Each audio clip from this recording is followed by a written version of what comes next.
Chicos, vamos a hacer el ejercicio 2.29 de la guía. Es un ejercicio muy típico de tanto parcial como podría ser también de final, ¿sí?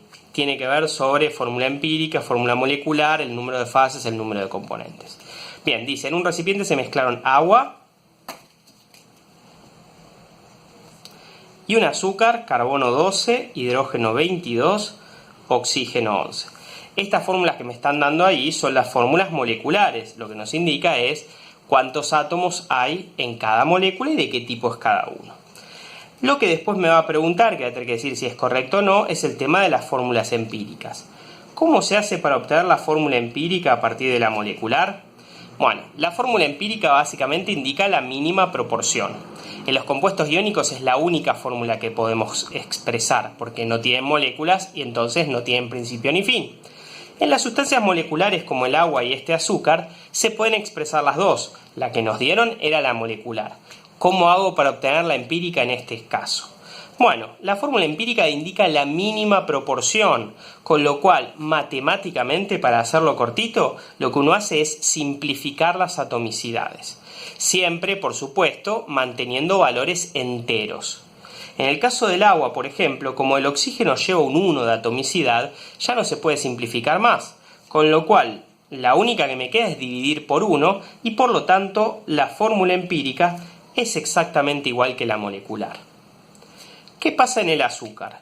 Bueno, uno podría checar el 12, se puede dividir por 6, por 4, por 3, por 2. Podría achicar el 22 se podría dividir por 2, por ejemplo, pero el 11 ya no se puede achicar. El 11 de hecho es un número primo, no lo podés dividir por 2 ni por ningún otro número más que sí mismo y 1.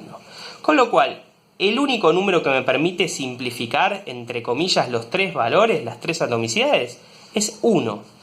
Con lo cual pasa igual que en el agua. Lo máximo que puedo achicar es así. Me queda la misma fórmula empírica que la molecular. Este ejemplo son dos sustancias que no se pueden achicar. Para darles nomás un ejemplo de una que se pudiera simplificar, si me hubieran dado, por ejemplo, la glucosa, las tres atomicidades son divisibles por 6, así que yo podría dividir todo por 6 y me quedaría esta fórmula empírica, ¿sí? Entonces, esto es un ejemplo donde sí son divisibles todas por el mismo número y se puede simplificar, ¿sí? Acá sí la fórmula molecular y la empírica son diferentes. Justo los dos de este problema no se puede hacer. Acá por el 1 del oxígeno y acá por el 11 del oxígeno. Bien, moraleja, la molecular y la empírica es la misma en los dos casos. Entonces, vamos ahora con el ítem A. La fórmula empírica del azúcar es carbono, hidrógeno 2, oxígeno. Falso. Dijimos que la empírica era igual que la molecular porque no podía achicar el 11. Entonces, A, incorrecta. B. La fórmula empírica del agua coincide con su fórmula molecular. Efectivamente eso es cierto, no la pudimos achicar por el 1 del oxígeno, así que la B es correcto. C. El azúcar es una sustancia simple. Esto ya no tiene que ver con fórmula molecular empírica, se tienen que acordar, aunque sea de memoria, la definición. Sustancias simples son las sustancias que están formadas por todos átomos del mismo elemento. Claramente este azúcar no es una sustancia simple. Fíjense que tenemos átomos de carbono, de hidrógeno y de oxígeno. ¿Sí? Para que fuera una sustancia simple tendría que tener un único tipo de átomo, un único elemento. C entonces es incorrecta. Vamos con el ítem D. Nos dice la mezcla tiene 2 fases y 3 componentes. Para empezar, ¿sí? 2 fases significaría que el sistema es heterogéneo, que tenemos en una fase mezclado alguno de los componentes o alguna parte de los componentes y en otra fase que no se junta, no se une con la anterior, algún otro componente o algún otro resto. Acá me dice que el azúcar no se disolvió por completo, con lo cual vamos a tener parte del azúcar en estado sólido, la parte que no se disolvió, y parte disuelta con el agua. Así que efectivamente 2 fases va a haber. Esta parte es correcta. Pero ¿qué pasa con lo de 3 componentes? Los componentes son las sustancias que forman parte de esta mezcla. Yo acá tengo nada más 2 sustancias, el agua y el azúcar. Entonces, 3 componentes, esa parte es incorrecta. Cuando en un enunciado tenemos que una parte es cierta, pero hay otra parte que es incorrecta, ustedes tienen que poner que es incorrecta, ¿sí? Para ponerle correcta tiene que ser toda correcta. Con un pedacito ya que sea falso, le ponen incorrecto. Bueno, y finalmente, ítem E dice, el agua es un elemento químico. ¿Es un elemento químico el agua? No. Pequeña diferencia, pero muy importante. Elementos químicos son los tipos de átomos. Hidrógeno, oxígeno, calcio, plomo. Son los elementos los que aparecen en la tabla periódica. El agua no aparece en la tabla periódica. El agua es una sustancia. Y en particular, ni siquiera es una sustancia simple. Es una sustancia compuesta. De hecho, está formada por 2 elementos distintos.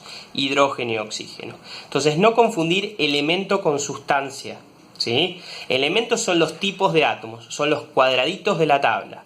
Sustancias son las diferentes combinaciones que pueden surgir con esos elementos. Así que E es incorrecto, ¿sí? Entonces, ojo, muy importante diferenciar sustancia de elemento. En el caso del agua no es muy difícil darse cuenta de que es una sustancia porque hasta se ven 2 elementos distintos combinados, ¿sí? Quiero hacerle simplemente una aclaración, ¿sí? Nada que ver con este problema, el problema ya está resuelto. Ustedes han visto en la tabla que hay un cuadradito del elemento oxígeno. Ese elemento, ¿sí?, puede dar lugar a diferentes sustancias. Por ejemplo, al agua cuando se combina con el elemento hidrógeno. Por ejemplo, puede dar lugar a la sustancia oxígeno cuando se combina consigo mismo. Y ahí es re complejo porque tienen el mismo nombre, muy poco feliz. De hecho, algunos libros a este le dicen dioxígeno o también oxígeno molecular, como para diferenciarlos. Pero la verdad es que comúnmente se le dice oxígeno. Entonces, está oxígeno el elemento y está oxígeno la sustancia formada con ese elemento, ¿sí? Este es el oxígeno del aire, el que respiramos. Y este es el elemento que puede formar todas las otras. De hecho, hay otra sustancia también, el ozono, que está formada con el elemento oxígeno nada más. Y después muchas otras, qué sé yo, óxido de calcio cuando está combinada con el calcio, o dióxido de carbono cuando está combinado con el carbono. Entonces, el mismo elemento puede aparecer, puede formar muchas sustancias, ¿sí? Entonces, muy importante diferenciar cuando tengo un elemento, cuando tengo una sustancia. Y ojo, porque en algunos casos hasta el nombre es el mismo. Otro caso donde ocurre esto es con el elemento cloro y la sustancia cloro, ¿sí? Bueno, espero que les haya servido. Cualquier duda, preguntan en el foro.